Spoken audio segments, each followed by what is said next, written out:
भारत विरोध में युद्धर प्रस्तुति आरंभ करुछि कि चीन कहीं भारत सीमार चीन रो 5th जनरेशन फाइटर जेट यह केवल भारत को भयभीत करिवार एक नुआ चाल कि जदि युद्ध स्थिति उपजे ताहले भारत पाखरे यार जवाब अछि तो। नमस्कार, मुनिहार कांत पंडा। भारत उपरे अटैक पाई प्रस्तुति चलाई चीन एई भली एक खबर एबे आसुची। यह भारत उपरे अटैक पाई प्लान ना केवल भारत को डराइबा पाई ड्रैगन रो नुआ चाल। एई प्रश्न एइथि पाई जे भारत सीमा ठारू मात्र किछि दूर रे चीन मुतयन करिछि निजर सबुठारू अत्याधुनिक एवं घातक युद्ध विमान। एमिति फाइटर जेट जहाकू साधारण भावे राडार रे डिटेक्ट करिबा सहज नुहे। एई खबर सामना को आसिबा परे अनेक लोक प्रश्न पचारुछंती भारत कोन विपदरे कि।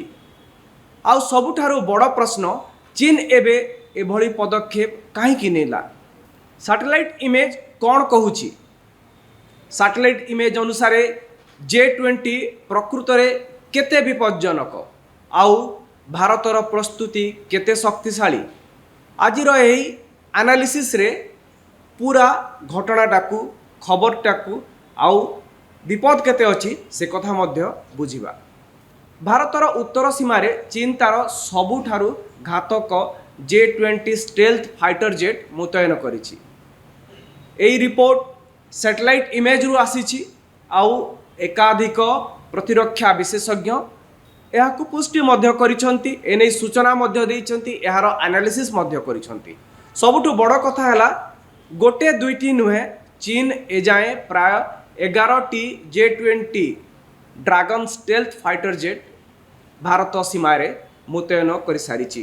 तार दुईटी गुरुत्वपूर्ण एयरबेस रे एही अत्याधुनिक फाइटर जेट को मुतयन करा जाइछि।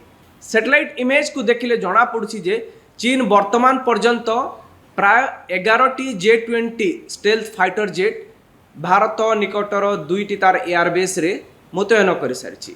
आउ से 11टी फाइटर जेट रु 7टी जिनजियांग रो हटान एयरबेस रे रहिछि जहा भारतर लेह ठारू मात्र 399 किलोमीटर दूर रे।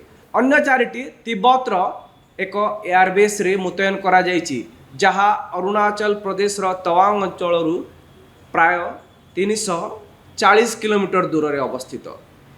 एही दूरता एथि पाई कहा जाउछि जे एही डिस्टेंस देखिले बुझी हेबो जे चीन एबे भारतर उत्तर सीमा निकट रे तार सबुठारू आधुनिक फाइटर जेट को स्थायी भावे ऑपरेट करिवार क्षमता बढ़ाउछि।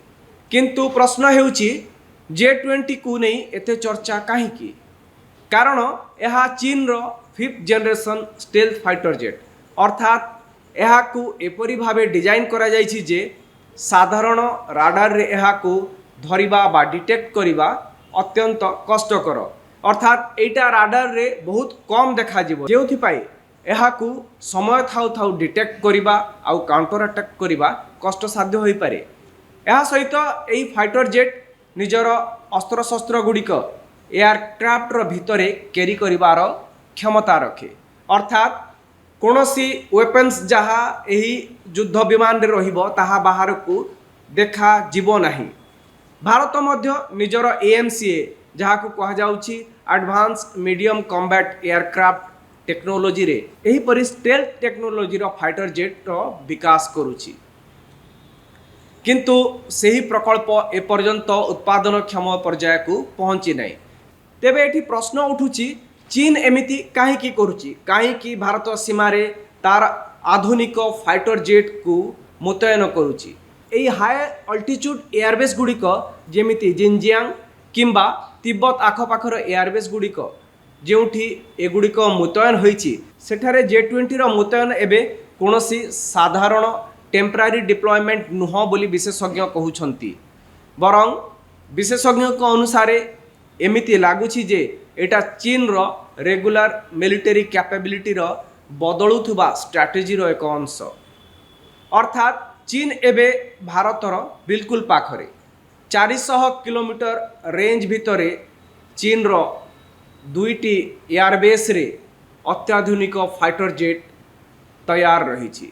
निजर सबुठु शक्तिशाली फाइटर जेट को रूटीन भावे ऑपरेट करने को चेष्टा चलाई कि चीन।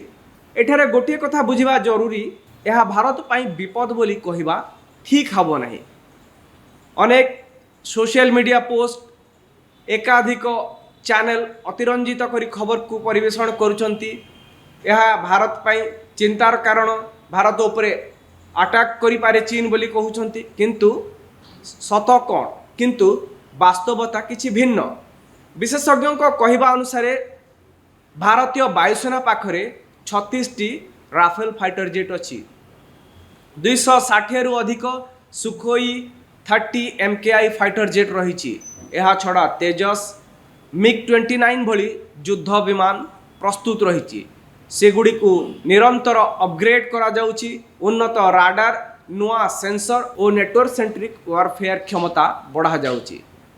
केवल एतिकी नुह, यही जो 5th जनरेशन फाइटर जेट कथा कहूचु, एगुड़ी को डिटेक्ट करबा पाई मध्य DRDO अरुद्र परी उन्नत राडार सिस्टम विकसित करिछि। यह DRDO रो सबुठु एडवांस राडार सिस्टम। आउ ए राडार सिस्टम एते एडवांस जे निकटरे जो टेस्ट हेतिला सेतिरे अमेरिकार F-35 भली फाइटर जेट को यह डिटेक्ट कर सारी। आउ F-35 मध्य एक 5th generation American fighter jet. तेणु जो आशंका करा जाउची जे जदि काली चीन रो से J-20 stealth fighter jet Bharat सीमार प्रवेश करे, भारत सीमा आखपाखे देखा जाए, ताहले यह को डिटेक्ट करबा असंभव बोली जो चर्चा होउची ताहा संपूर्ण भूल। कारण सेही समान धरणर गोटे फाइटर जेट को टेस्ट बेले यही Arudhra radar system already detect कर सारी। तेणु J-20 संपूर्ण अदृश्य होइजिवो बोली कहबा ठीक हबो नाही।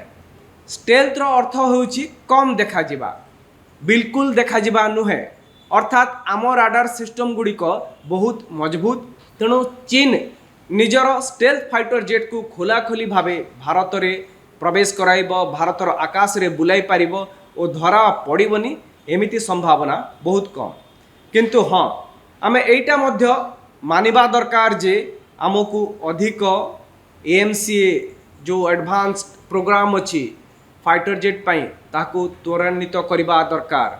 आउ आमको शीघ्र से लेवल रो फाइटर जेट तैयार करबा दरकार, सक्षम हेबा दरकार। आउ सेथिरे समस्त एडवांस फीचर लगाइबा दरकार, जेमिति आमे चीन सह कड़ा टक्कर करि पारिबा। आपनको कौन लगुची वर्तमान भारत विरोध रे कोनोसी दुस्साहस करि पारे कि चीन? भारत उपरे अटैक करिवार दुस्साहस करि पारिबो कि चीन? आउ जदि एई भली स्थिति उपजे ताहेले पाकिस्तान भली चीन को भी पाने दे पारिबो कि भारत? कमेंट बॉक्स रे निज मतामत दियंतु। एई भली इन्फॉर्मेटिव वीडियो देखिबा पाई आपण न्यूज रूम को लाइक करंतु, सब्सक्राइब करंतु, वीडियोटी को शेयर करंतु। धन्यवाद।